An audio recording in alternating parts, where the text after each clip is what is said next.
April Fool's Day is probably the worst holiday ever conceived, if you can even call it a holiday. If you're somehow not familiar with this, I'm talking about April 1st, a day that in a lot of countries is basically considered National Practical Joke Day. The idea is supposed to be able to pull a fast one over on a couple of friends, something good-natured, and have a good laugh.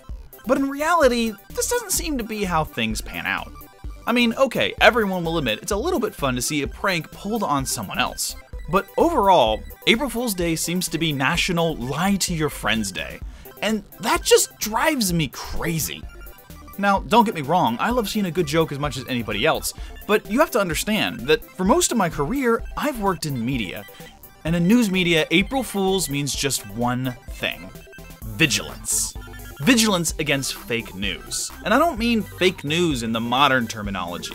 Propaganda created to sway someone's opinion online about real-life political issues, but literal fake news, news that isn't real.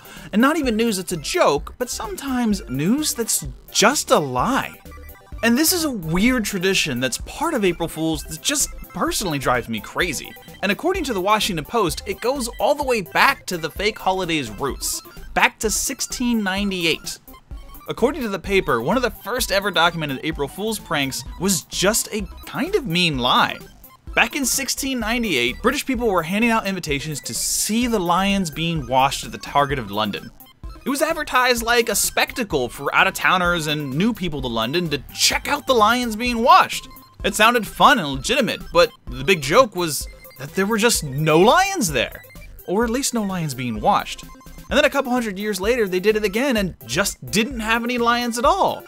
So, funny? We lied to you? Thanks for coming out to the Tower of London? This has happened multiple times throughout history.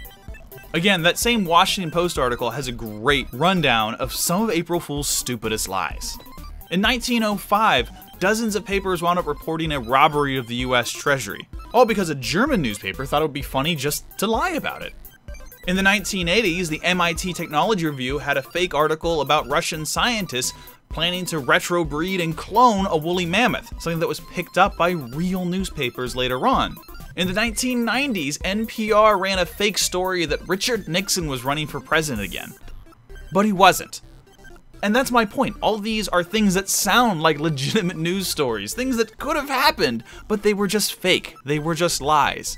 And are lies funny? Well, usually no, but sometimes they're not just not funny, they're cruel.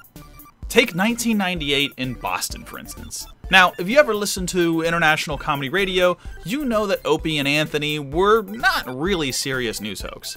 But on April 1st in 1998, these guys ran a report that Boston Mayor Thomas Menino had died in a car crash. Now, he obviously hadn't, and it was April 1st, so maybe people should have caught on. But maybe they should have also informed the mayor's family first, to let them know this prank was going on, because it turns out his own family didn't know, and it caused some problems.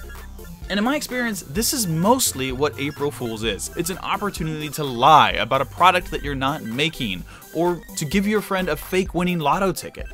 And to me, none of that stuff is very funny. It's just kind of cruel.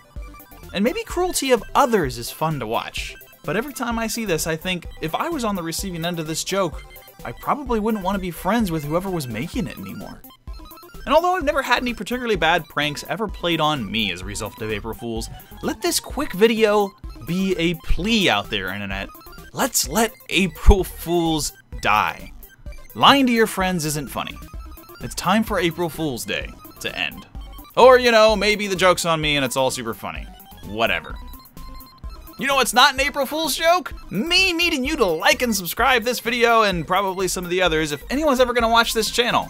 I like it when people watch the channel, so if you want to do that, great. Hey, if you don't, I guess I still don't care. Thanks for watching anyway, and take it easy out there, internet, and please, be nice to your friends.